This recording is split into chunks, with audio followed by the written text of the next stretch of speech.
E aí, senhoras e senhores, chegando para mais um vídeo aqui no canal, dessa vez com novidade. Isso que vocês já estão vendo aqui, este cenário maravilhoso que reúne algumas coisas, alguns personagens, alguns itens que simplesmente fazem parte e me ajudaram a amar o esporte que a gente ama, que é o futebol. E para comemorar essa data importante, que é a estreia do nosso querido cenário, um vídeo diferente do que vem sendo e um vídeo especial também, no qual eu vou listar para vocês a minha seleção dos jogadores que eu vi jogar. Ou seja, vai parecer que ficou faltando algum personagem aqui e ali, mas eu vou explicando ao decorrer do vídeo. E lembrando, eu tenho que ter visto pelo menos o auge desse jogador, o ponto principal da carreira dele, que é principalmente o motivo pelo que eu estou colocando ele na minha lista. Sem mais delongas, vamos começar com o nosso goleiro, Manuel Neuer. Para mim, eu acho que eu já falei isso aqui no canal, o melhor goleiro da história. Eu não vejo ninguém que tenha a capacidade de revolucionar que o Neuer teve. A gente tem um revolucionário também lá na década de 60, o Yashin, mas o Neuer, ele vem num momento mais moderno do futebol, ele vem numa construção dele como um goleiro que tem um diferencial muito forte, que é a saída do gol, é o jogar com os pés, é o cara também defender com os pés. Isso que eu fico muito admirado no Neuer. Às vezes eu tô assistindo ele em campo, né? E cara, o Neuer, em muitas oportunidades que um goleiro, digamos assim, comum, vai com as mãos, o Neuer estica a perna para defender. Eu vejo por muitas vezes os goleiros fazem uma defesa, um chute rasteiro, eles se jogam no canto e fazem defesa. O Neuer simplesmente estica a perna, um movimento que ele costuma fazer muito, quase que como um goleiro de futsal, o esticar a perna, e ele consegue fechar o gol por muitas vezes assim.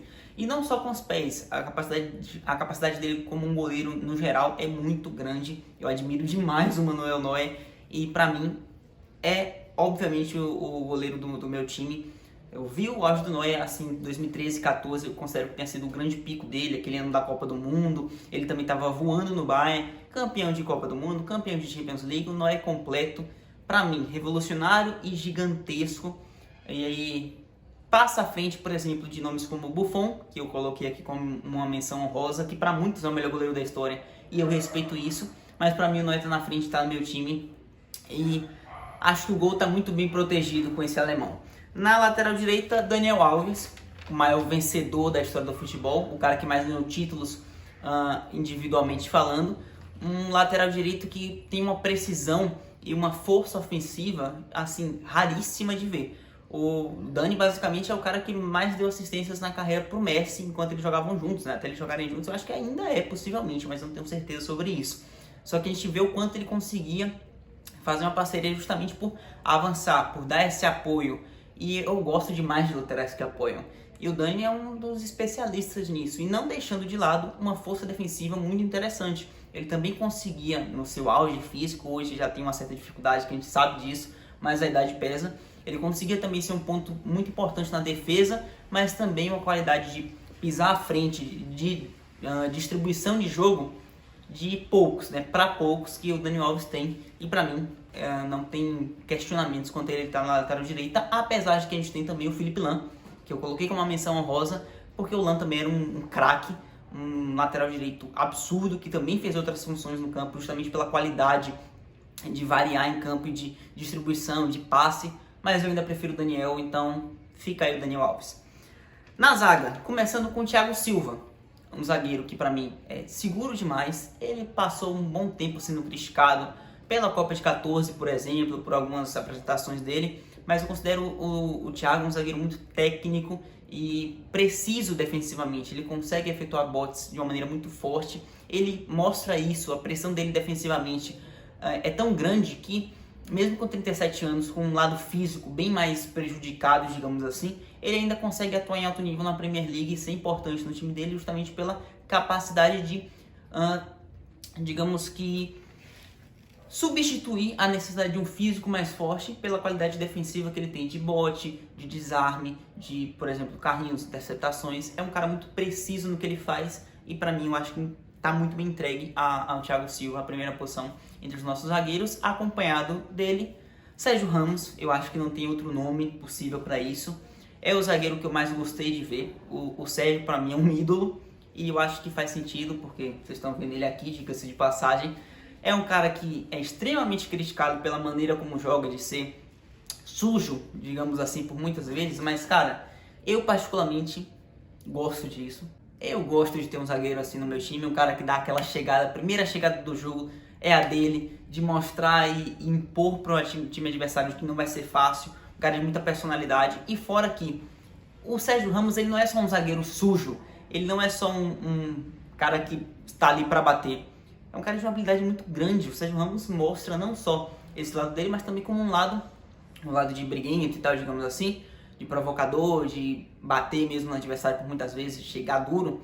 Mas ele mostra um lado muito técnico, um lado muito forte defensivamente. É um marcador absurdo. Ele esteve em seleções da FIFA em anos seguidos, assim, por muitas e muitas vezes, muitas oportunidades, pelo talento que ele tem. É um zagueiro muito forte, tanto no chão quanto na bola aérea, um dos melhores que já existiu, autor de gols históricos com a camisa do Real Madrid, gols super importantes na carreira, ele foi colecionando, e além de ser um vitorioso nato com a equipe do Real, que foi, por exemplo, tricampeão da Champions, ele sendo capitão nas oportunidades, é um líder, é um cara que impõe respeito no adversário.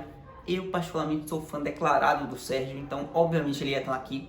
Na lateral esquerda, a gente dando sequência Marcelo. Como eu falei quanto ao Dani Alves, eu gosto desse lateral que chega à frente, que apoia ofensivamente, e o Marcelo talvez tenha sido quem melhor fez isso.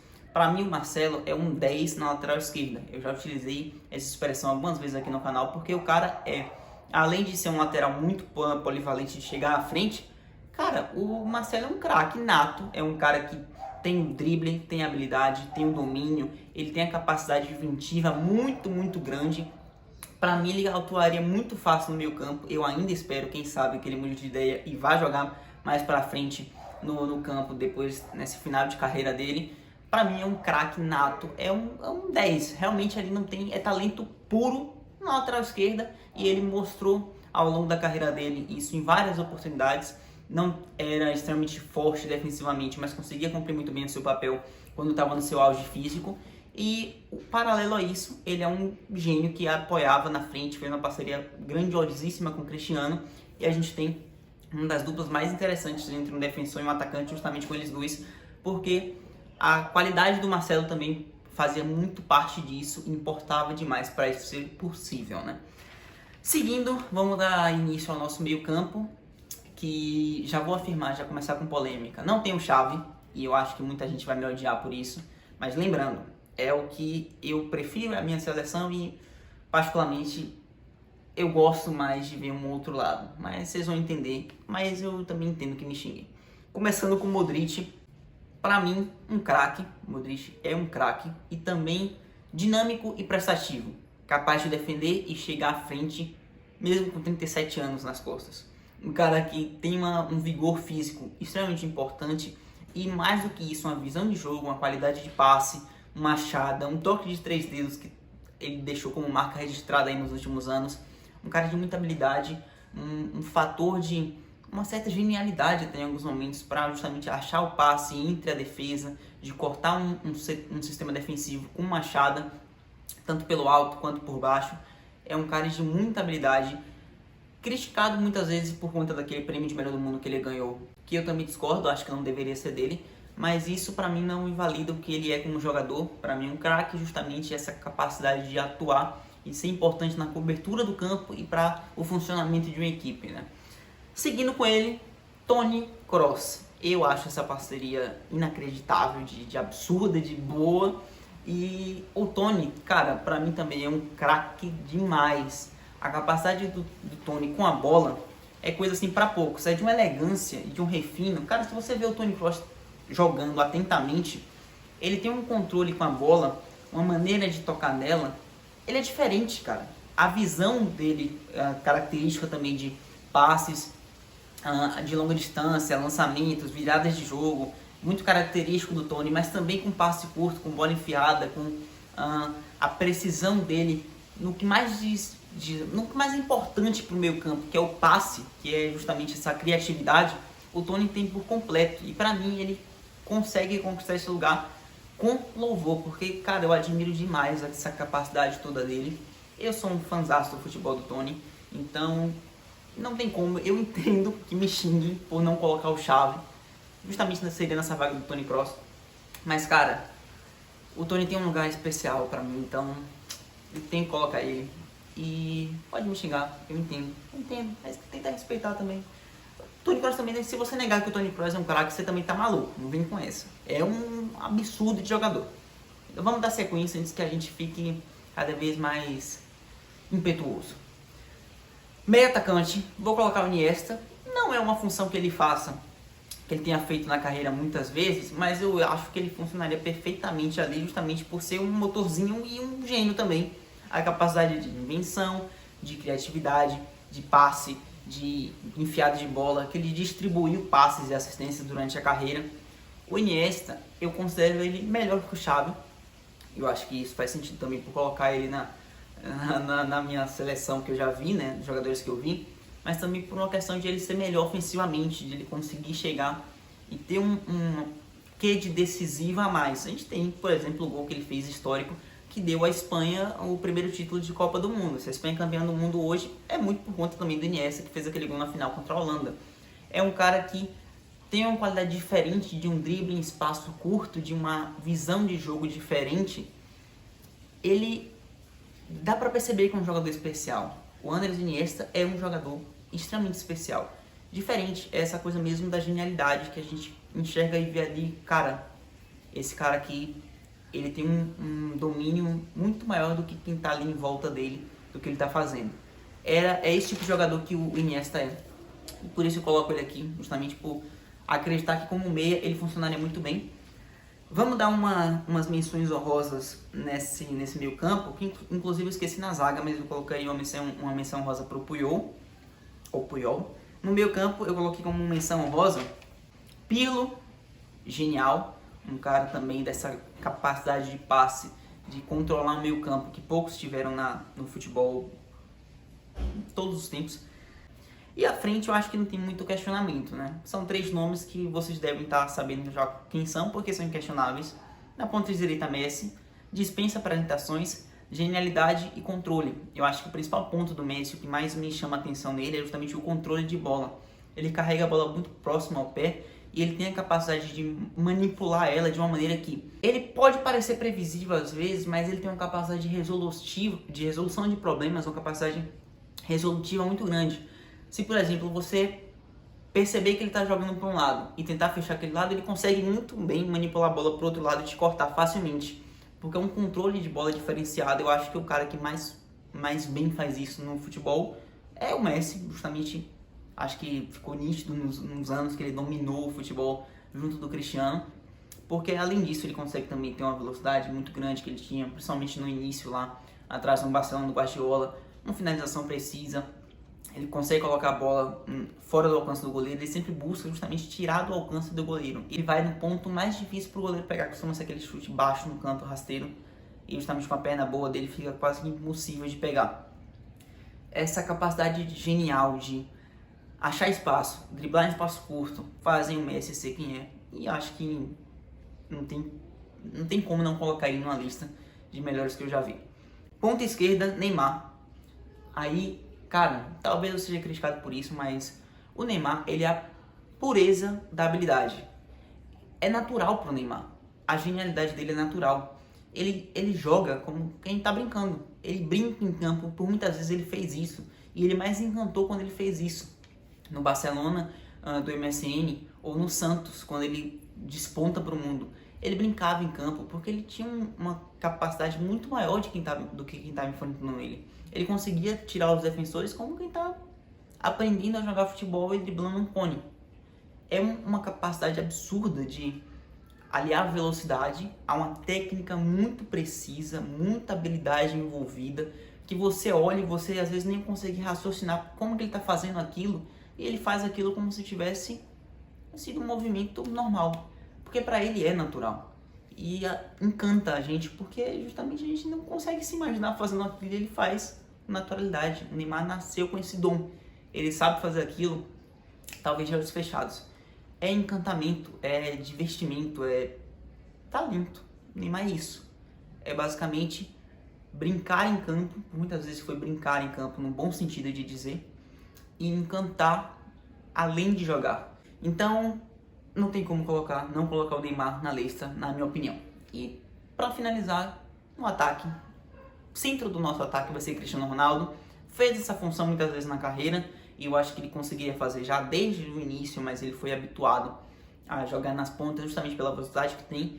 Mas o Cristiano, cara, ele é a união de talento em estado puro, descomunal, supernatural, com um físico monstruoso e que faz a gente pensar que o cara é uma máquina. Ele é a união de talento e esforço em estado puro. Porque o Cristiano é muito talentoso. Quem diz que não, o Cristiano é só o físico, não entende, cara. O Cristiano tem momentos que ele demonstra a genialidade inata. Se você ver, por exemplo, o lance que ele tem contra a Espanha, não sei se é um amistoso, que é um Portugal e Espanha, que ele deixa o Piqué no chão, dá uma cavadinha, quase que da linha de fundo, e encobre o Casillas e um gol que é anulado porque o Nani desvia do outro lado. Se aquilo não é genialidade, eu não sei o que é genialidade.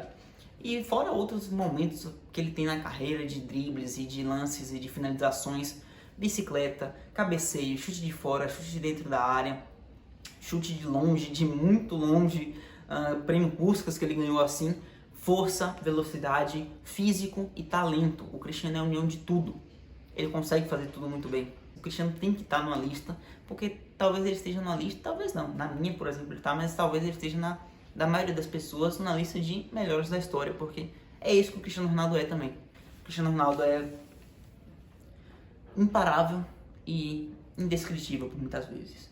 Vamos colocar também as nossas menções honrosas no ataque. Robben, aquele cara que, por mais que você soubesse o que ele faria e que ele repetiu inúmeras vezes na carreira, ninguém parava. Cortar para a esquerda, bater colocado e era quase que certeza que ia dar certo. Lewandowski, eu acho que ele já merece uma citação, é um dos grandes atacantes que eu vi. O cara de um faro de gol absurdo, mais de 50 gols em temporadas seguidas, isso não é normal, isso não é habitual. Quem acha que é porque se acostumou por conta de caras como Lewandowski. E tem algumas justificativas. Ronaldo e Ronaldinho. Eu vi o final da carreira desses dois. Óbvio que eu sei o quanto eles são geniais, mas eu já vi, cara, o Ronaldinho, a minha primeira lembrança dele é no Milan, já depois da saída do Barcelona. E ali ele já começa, ainda por mais que encantasse o mundo em alguns momentos, é o começo do declínio dele. O Ronaldo, a primeira lembrança do Ronaldo que eu tenho, cara, eu acho que já é no Corinthians. Eu acho que a primeira lembrança assim, do Ronaldo que eu tenho já é no Corinthians. Na verdade, acho que no Milan eu também já tinha visto o Ronaldo e tal, mas também já é depois do auge dele. Então, como eu falei lá no início do vídeo, aqui a gente vai elencar os jogadores. Eu elenquei os jogadores pelo auge que eu vi deles, né? Também era importante eu ter visto não só o cara jogando, mas como o auge dele. E por conta desse auge que também eu coloco o jogador aqui, né? Por conta de ter visto quão grande ele foi, ter presenciado aquilo, ser contemporâneo daquilo. Por conta disso, o Ronaldinho e o Ronaldo acabam não brigando para entrar. O Ronaldo eu não colocaria no lugar do Cristiano Ronaldo para causar polêmica. O Ronaldinho também teria muita dificuldade de colocar no lugar do Neymar. Então talvez nem fizesse diferença eu ter visto o auge dos dois. Mas isso é papo para outro vídeo. Vamos ficando por aqui. Acho que o vídeo já está longo demais, então vou ser breve. Não esqueça de curtir, comentar, compartilhar, que me ajuda demais. Muito obrigado por assistir. Valeu, tamo junto. Tchau.